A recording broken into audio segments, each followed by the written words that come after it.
Assalamu alaikum wa rahmatullah. Today I'm bringing you guys a benefit that you will be able to appreciate and see at least how much of a difference when it comes to understanding the Quran once you learn the Arabic language it brings. ارتضاها لآيه إله رعاها فهي نفح معطر سقاها بماء الطهر حتى تقدست وقام لها في مشهد الوحي منبر وقام لها في مشهد. Or let me rephrase that. Once you learn the Arabic language, it gives you a bigger percentage or a bigger understanding, a deeper understanding of the Quran. Now look at this simple ayah and look at how amazing and deep this benefit and how far it brings you. Where Allah Azza wa Jal says to Musa, وَمَا تِلْكَ بِيَمِينِكَ يَا Musa. So usually when you ask for something, what prevails is the mudhakkar, what prevails is the masculine. You say, what is dhalika? And dhalika is to refer to something that is masculine. So for example, dhalika al-kitab, because kitab is masculine. And tilka will be for the feminine. So you say, tilka sayyara. Sayyara is a car and it's feminine. Yet Allah Azza wa Jal, He said, وَمَا تِلْكَ بِيَمِينِكَ يَا Musa. He didn't say, وَمَا ذَلِكَ, which is the default.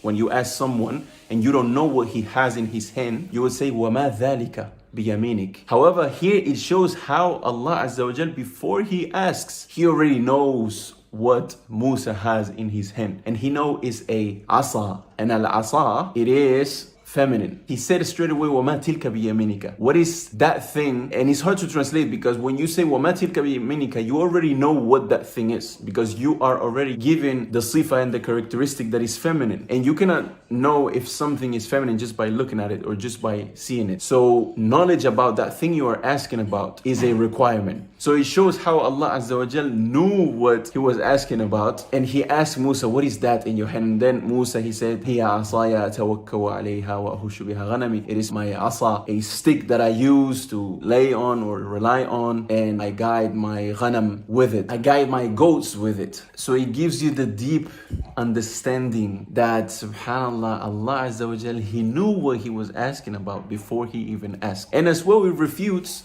what many people who might attack Islam by reading the translation of it, because in the translation you won't appreciate this type of detail. You won't appreciate, you will just see what is that in your hand, because the English language is not as rich as the Arabic language. But in the Arabic language, by just reading that small phrase, you can appreciate all of this stuff. Like subhanallah, Allah already asked وَمَا تِلْكَ بِيَمِينِكَ, and He is supposed to be asking about something. So when you ask about something, most of the times you don't know, but Allah Azza wa Jal هُوَ أَعْلَمُ بِمَا فِي الصُّدُورِ وَأَعْلَمُ بِمَا يُخْفَى وَبِمَا يُظْهَرُ. He knows what He was asking about. He say وَمَا تِلْكَ بِيَمِينِكَ. So I leave you guys with this benefit, very deep and detailed benefit and fa'idah that gives you and makes you appreciate when you understand the Arabic language how deep you can understand and how many benefits you can get out of a simple ayah, short ayah just like this one.